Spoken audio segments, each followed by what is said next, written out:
Good morning. നമുക്കിന്നൊരു മീനും മാങ്ങയും തേങ്ങാപ്പാൽ പിഴിഞ്ഞുള്ള കറി വയ്ക്കാം.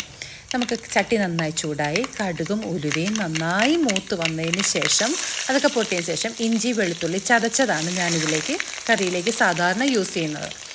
ആ ഇഞ്ചി വെളുത്തുള്ളി ഒന്ന് മൂത്തതിന് ശേഷം നമുക്ക് എരിവിനാവശ്യമുള്ള പച്ചമുളക് കൂടി ഇതിലേക്ക് ആഡ് ചെയ്യാം. ഞാനൊരു 3-4 പച്ചമുളകാണ്, ഒരു 1/2 കിലോയോളം ഉള്ള മീനാണ് അതിലേക്ക് ആഡ് ചെയ്യുന്നത്.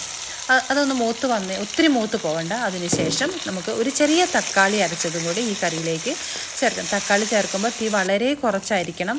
അത് എണ്ണയൊക്കെ തെളിഞ്ഞതിന് ശേഷം നമ്മളതിലേക്ക് ഞാൻ ആഡ് ചെയ്യുന്നത് ഫിഷ് മസാലയാണ്. അതൊക്കെ എനിക്കൊരു കൈക്കണക്കാണ്, നിങ്ങളുടെ കണക്കിനനുസരിച്ച് ആഡ് ചെയ്യുക. ഇത് ഏകദേശം ഒരു 1.5 ടീസ്പൂണോളം ഫിഷ് മസാലയും ആവശ്യത്തിന് കറിക്ക് ആവശ്യമായ വളരെ കുറച്ച് മഞ്ഞൾപ്പൊടിയും മുളക് പൊടിയും സാധാ മുളക് പൊടിയും കൂടെ വളരെ കുറഞ്ഞ തീയിലിട്ട് അതൊന്ന് മൂപ്പിച്ചെടുക്കാം.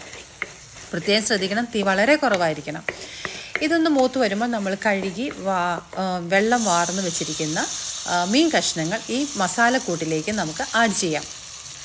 ഈ മസാലക്കൂട്ട് ഇതിലേക്കൊന്ന് ഇളക്കി ചേർത്തതിന് ശേഷം നമുക്ക് പുളിക്ക് ആവശ്യമായ മാങ്ങ കഷ്ണം കൂടി ഈ കറിയിലേക്ക് നമുക്ക് ആഡ് ചെയ്യാം.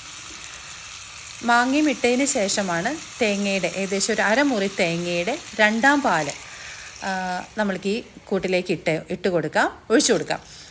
ഏകദേശം ഈ ഒരു കഷ്ണങ്ങൾ നല്ലവണ്ണം മുങ്ങിക്കിടക്കുന്ന രീതിയിലുള്ള അളവിനുള്ള തേങ്ങാപ്പാലാണ് ഞാൻ ഈ കറിക്ക് യൂസ് ചെയ്തിട്ടുള്ളത്. കറി ഈ സമയത്ത് നമുക്ക് ഉപ്പും ആവശ്യത്തിന് ഇട്ട് കൊടുക്കാം. കറി നന്നായി തിളച്ച് മീനും മാങ്ങയും എല്ലാം നന്നായി വെന്തു എന്ന് മനസ്സിലാക്കിയതിന് ശേഷം മാത്രം നമുക്ക് കറിക്ക് ആവശ്യമായ 1ാം പാലും കൂടെ കറിയിലേക്ക് ഒഴിച്ചു കൊടുക്കാം. അതിനുശേഷം തീ ഓഫ് ചെയ്യാം. തിളച്ചതിന് ശേഷം തീ ഓഫ് ചെയ്ത ശേഷം നമുക്ക് കറിക്ക് കടുക് പൊട്ടിക്കാം. ഒന്നുകൂടെ ഞാനൊരു വളരെ കുറച്ച് കടുകും ഒരു ഫ്ലേവറും മണവും മുന്നിട്ട് നിൽക്കാൻ വേണ്ടിയിട്ട് മാത്രം കുറച്ച് ചുമന്നുള്ളിയും കൂടെ കറിവേപ്പിലയും കൂടെ കൂടിയിട്ട് ഈ കറിയിലേക്ക് മൂപ്പിച്ച് ഒഴിക്കുന്നുണ്ട്. വളരെ ടേസ്റ്റി ആയിട്ടുള്ള ഒരു മീനും മാങ്ങയും കറിയാണ്. എല്ലാവരും ഒന്ന് ട്രൈ ചെയ്ത് നോക്കുക. ഇതെൻ്റെ വേർഷനാണ്. എനിക്ക് കറിക്ക് നല്ല കൊഴുപ്പുമുണ്ട്, നല്ല ടേസ്റ്റുമുള്ള നല്ല കറിയാണ്. എല്ലാവരും ഒന്ന് ട്രൈ ചെയ്ത് നോക്കണം. Okay, thank you.